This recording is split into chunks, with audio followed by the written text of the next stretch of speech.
Notice de pose des produits Alu30, Alu40 par l'intérieur du coffre. Vous allez tout d'abord commencer par vérifier le contenu du colis en énumérant chaque pièce une par une. Dans le cas d'un Alu30, Alu40, votre carton est composé des éléments suivants: une paire de rails, un enrouleur, un sachet d'accessoires, un joint haut d'étanchéité, un tablier monté.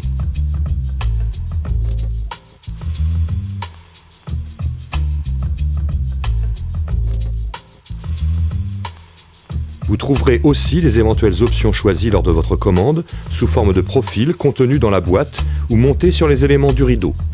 Gouttière, seuil, cordon de tirage, déverrouillage intérieur, capteur pour éclairage, verrou électrique, éclairage par LED.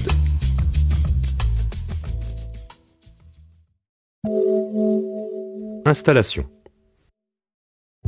Munissez-vous de la paire de rails ainsi que des flasques de support d'enrouleur afin de vérifier et de repérer leur positionnement dans le coffre.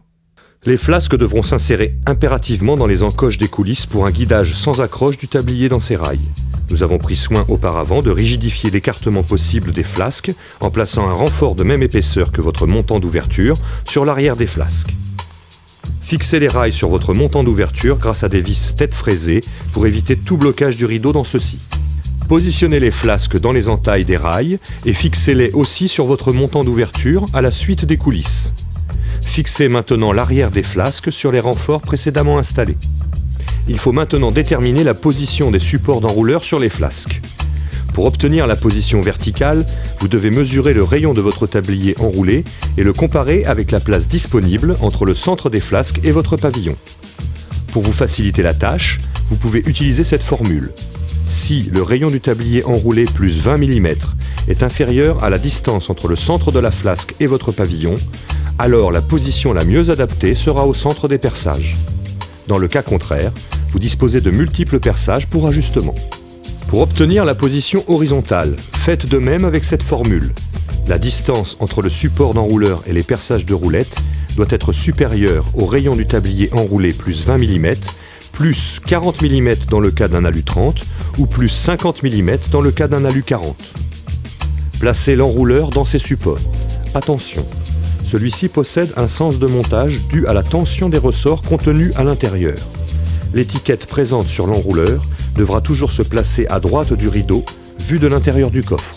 Fermez les supports avec les vis correspondantes contenues dans le sachet d'accessoires. En ce qui concerne l'installation du joint haut d'étanchéité, vous allez devoir préparer celui-ci en le coupant à 60 degrés.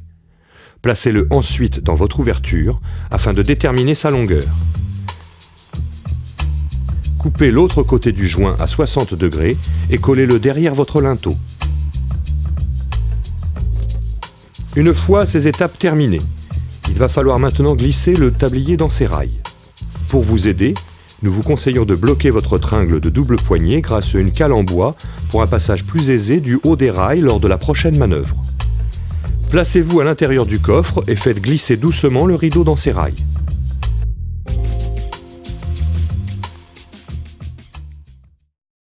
Munissez-vous à présent des accessoires nécessaires à l'installation des roulettes sur les flasques.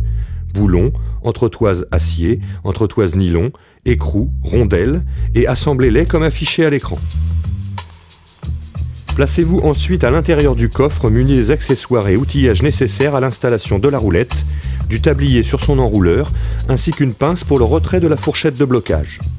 Choisissez la position la mieux adaptée à votre montage parmi les trois possibles, A, B, C. La dimension de votre linteau va déterminer le placement de la roulette. Son perçage de fixation ne doit jamais être en dessous du bas de votre linteau. La position de roulette idéale, si possible, est la plus basse. Attention, le rideau ne doit pas accrocher l'entrée du rail lors des manœuvres. Lorsque vous avez trouvé la position optimale, fixez les éléments de la roulette. Vous allez maintenant pouvoir relier l'enrouleur à votre rideau. Pour faciliter son installation, nous vous conseillons de placer une cale en bois entre votre seuil et le bas de votre rideau afin de libérer plus de place pour relier le tablier à son enrouleur. Ajustez et fixez les attaches tablier sur votre enrouleur. Les attaches tablier devront toucher les bagues d'enroulement progressif. Le rideau est maintenant prêt à être mis sous tension. Il vous suffit d'enlever là où les fourchettes de blocage situées sur les côtés de l'axe.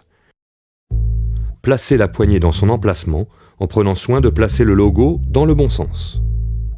Munissez-vous du reste de visserie dans le sachet d'accessoires et fixez la poignée de l'intérieur. Vous remarquerez la présence d'une plaque métallique MCD portant le numéro de série de votre rideau, permettant une traçabilité du produit en cas de problème. Fermez à présent le rideau en prenant soin de compresser d'environ 1/3 le joint bas d'étanchéité et ajustez vos gages de fermeture à la position de la tringle inox.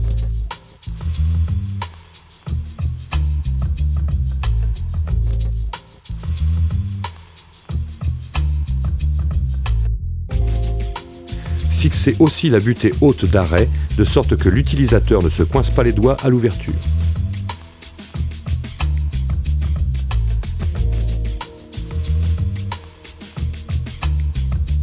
Vous pouvez pulvériser un peu de silicone dans les rails si besoin. Votre rideau est maintenant installé et prêt à l'emploi. Fin d'installation des produits ALU30, ALU40 en pose par l'intérieur.